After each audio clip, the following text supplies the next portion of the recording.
गरीब नवाज के यहाँ जाना पड़ेगा। अकबर ने कहा जाऊंगा, अगर बेटा मिलता है तो जाऊँ, कहीं भी जाऊंगा।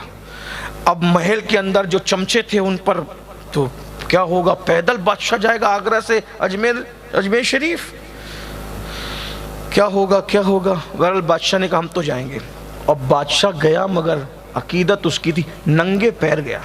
जय हिंद, वो दरबार है आला तेरा, कभी महरूम नहीं मांगने वाला तेरा। गरीब नवाज, कई बादशाह आते हैं गरीब नवाज के यहाँ और गुलामी के तौर पे खड़े रहते हैं। एक बड़ा घमंडी बादशाह था हमारे मुल्क हिंदुस्तान का। ये उन्वान का एंड है, अगर इजाजत दे तो इसको पढ़ो। इजाजत इसलिए ले रहा हूं कि कल घर जाकर के ये ना कहना कि इतना सर्दी में बिठाया सैयद ने कि हमें जुकाम हो गया। हाँ, बड़ा घमंडी बादशाह था एक, सुन लीजिए। और घमंड वालों की नाक खुदा रगड़ता है, उसकी औकात खुदा याद दिलाता है। बादशाहत मिली, औकात भूल गया। उसको दुनिया अकबर दिग्रेट कहती है और उर्दू में बोलने वाले उसको मुगल आजम कहते हैं, जिसका नाम अकबर था। बड़ा चढ़ा हुआ था, बड़ा घमंडी था। अब घमंडी होने की वजह से देखो, कुदरत भी फिर कुदरत है। अल्लाह फरमाता है तकब्बुर मेरी चादर है, बड़ाई मेरा तहबन है, इसको छीनने की कोशिश मत करना वरना तुम्हारे दांत तोड़ दूंगा, तुम्हें हलाक। घमंड किसी को नहीं, तकब्बुर सिर्फ अल्लाह को से। कोई घमंड नहीं का, बड़ा घमंडी। और घमंड में का मैं अखंड भारत का बादशाह हूं और मैं खुदा हूं। अल्लाह ने क्या सजा दी, क्या सजा दी पता है? कुदरत सजा देती है। ओ अकबर मुगल आजम कहलाता है, दिग्रेट कहलाता है और कहता है मैं खुदा हूं, जा तुझे बांझ कर देंगे, बाप बनने के काबिल न रखेंगे। घमंडियों को बाप बनने के काबिल भी नहीं रखा जाता, ताकि बिस्तर में मुंह छुपा छुपा के रोते रहो कि तुम्हारी औकात क्या। अरे वो कैसा खुदा जो खुद बाप न बन सके हैं? मेरा खुदा तो वो है जिसकी शान है लम यलिद वलम यूलद, मगर वो दूसरों को अता करता है। और अता करने पर आता है तो बिन बाप के कुंवारी मरियम को दमे जिब्रील से भी अता करता है। जब किसी को पैदा करने पर आता है तो बिन माँ बाप के हजरत आदम को मिट्टी से पैदा करता है। अरे ऊंटनियों को अगर निकालना चाहे तो पहाड़ से निकालता है, और वो भी 10 महीने की गाभन निकालता है। इधर पहाड़ से निकली और उधर बच्चे को जन्म देती है। ये मेरे अल्लाह की कुदरत है। देखो ये अल्लाह है, अल्लाह। कुरान कहता है इन्नहु अल्लाह, अल्लाह है, वो है। उस पर यकीन तो करके देखो। वो बड़ा घमंडी था अकबर। अकबर की बात कर रहा हूँ। अकबर का दौर कितने सालों, 400 साल तकरीबन हो गए उसको गुजरे हुए, मरे हुए। घमंडी था, रोता था। कुदरत घमंडियों को वो दुख देती है कि वो चुपके रोते हैं, आंसू भी शेयर नहीं कर सकते। बहुत रोता था। क्यों? बेटा नहीं है। इधर से बीवी की, उधर से की, उधर से की, सबको तारीख मालूम है। मैं क्या अर्ज करूं, हमारे मुल्क के हालात बहुत अच्छे, बहुत खूबसूरत हालात हैं। मैं कोई बात नहीं करना चाहता इस खूबसूरत हालात के अंदर, लेकिन इतना जरूर कहूंगा चुपके रोता था। क्यों? बेटा नहीं है, बेटा नहीं है, बेटा नहीं है। तो क्यों नहीं है? तो कहा कि ये मुगल सल्तनत किसके हवाले करेंगे। ठीक है भाई, सब ने कहा ये करो वो किया। जब आदमी मजबूर होता है तो सब करता है। कुदरत ने जो नाक रगड़ी है, फिर एक बहुत हल्का सा सिपाही था, बड़ा मामूली सिपाही, और वो बाबा फरीद की औलाद में शेख सलीम चिश्ती का मुरीद था, और बड़ा पक्का था अकीदत में। देखो जिसको यकीन मिले ना अकीदत, तो फिर अकीदत होती है वली की। यहाँ तो लोगों का यकीन भी ढुलमुल है। किसी ने कह दिया वली नहीं देता तो बोले नहीं देता, का देता है तो देता है। कल किसी के साथ, आज किसी के साथ। ऐसा नहीं, यकीन रखो। कितना भी बड़ा बोले ना, आकर वली के खिलाफ ना मानो। का तू झूठा है, वली सच्चा है। नबी के खिलाफ बोले तू झूठा है, नबी सच्चे हैं। यकीन पैदा करो, एक मकाम पर इस्तिकामत के साथ डटना सीखो। दुनिया किधर जाए, सुम्मस्तकामु, दीन पे डटो। गरीब था, अकबर का सिपाही था, मामूली सिपाही था, लेकिन अकबर उसको मानता था उसके तकवे की, परहेजगारी की बुनियाद।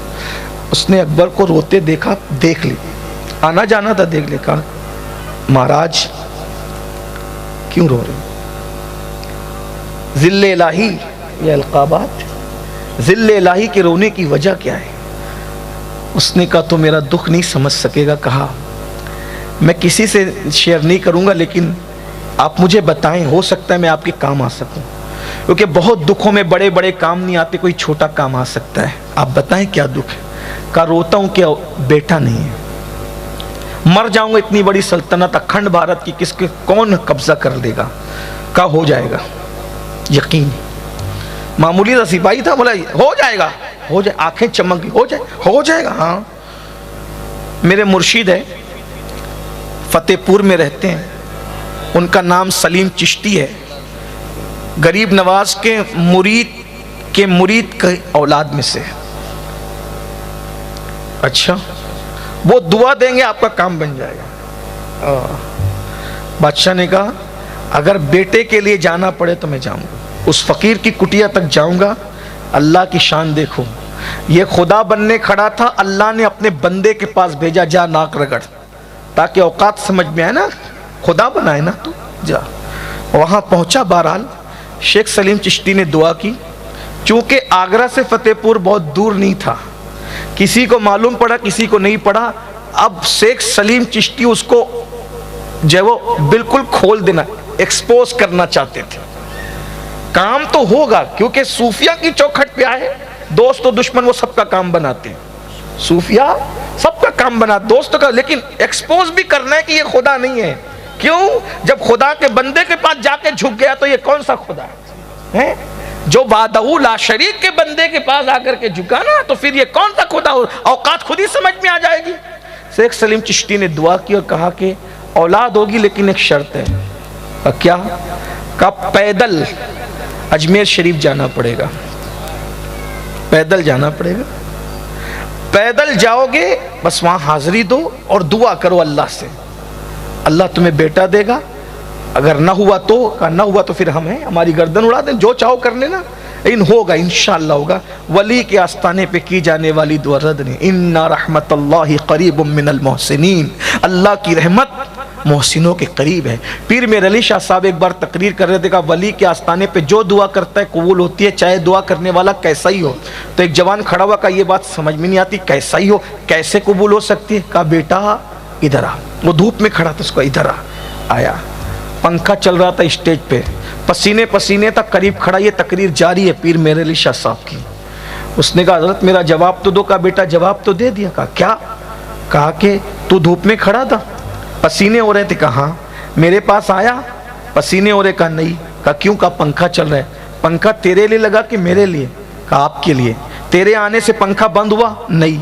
मेरे लिए लगा, लेकिन फायदा तुझे मिला कि नहीं मिला? कहा बिल्कुल मिला। कहा नादान, जब मेरे करीब आया तो मेरे लिए जो पंखा लगा उसकी बरकत तुझे मिली ना।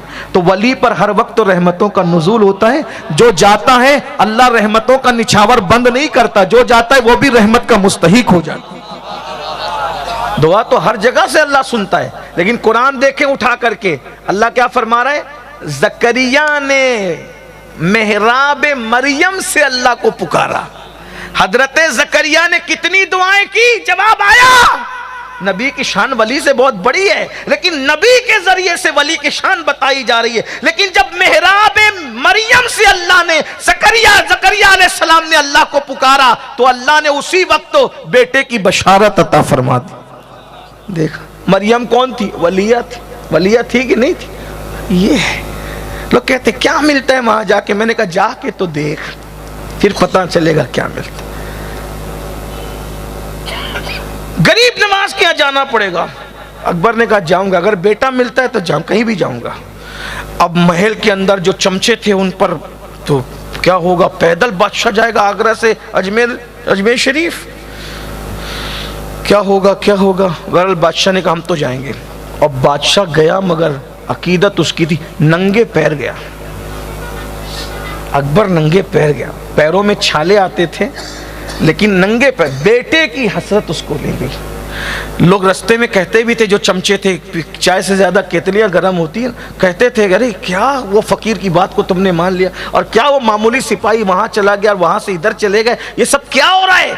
बादशाह ने कहा रहने दो, बस मेरा दिल कहता है मैं जिसकी कुटिया में गया था वो झूठा नहीं है, वो झूठा नहीं है, उसने मुझे सच्ची बात कही है, मुझे जाने दो। और जब अजमेर मोहल्ला पहुंचा है, पहुंचने के बाद गरीब नवाज के आस्थाने पे हाजिरी दी। पहली मर्तबा अकबर दुआ में रोया है। तन्हाइयों में तो खूब रोया, बेटा नहीं है इस शिकायत पर, लेकिन आस्ताने पर दुआ में रोया। और इतना हमक हमक, ये गरीब नवाज के आस्ताने की करामत है, आज भी जिंदा करामत है। मैंने सख्त से सख्त दिल इंसान को आस्ताने ख्वाजा पे रोते देखा है। और हाँ, ये भी बात है, जो वहां जाकर रो लिया फिर उसको कभी रोना नहीं आता, अल्लाह उसे रोने से बचा लेता है। जो वहां जाके रोता है फिर वो दुनिया पे कभी नहीं रोता। ख्वाजा हिंद वो दरबार है आला तेरा, कभी महरूम नहीं मांगने वाला तेरा। हाँ, मदीने मुनव्वरा की किरणें देखनी है तो अजमेर मोहल्ला में।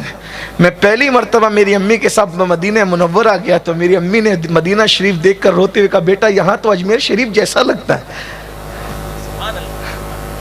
यहाँ तो अजमेर शरीफ जैसा लगता है। मैंने कहा माँ, यहाँ पूरा सूरज मौजूद है, वहाँ किरणें, आफताबे रिसालत मदीने में है और किरण जगमगाती है अजमेर में। गरीब नवाज की चौखट पर मदीने मुनव्वरा का लुत्फ लेना है, लज्जत लेना है। जाकर आस्ताने गरीब नवाज पे खड़े होकर देख लो, तेरे पाए का कोई हमने न पाया ख्वाजा, हम जमी वालों पे अल्लाह का साया ख्वाजा, मकरे शैतान से मुरीदों को बचा लेते हो, इसलिए पीर तुम्हें अपना बनाया ख्वाजा। और सैयद खस्ता को उम्मीद हुजूरी कब थी, सदके जाऊं तेरे क्या खूब बुलाया ख्वाजा।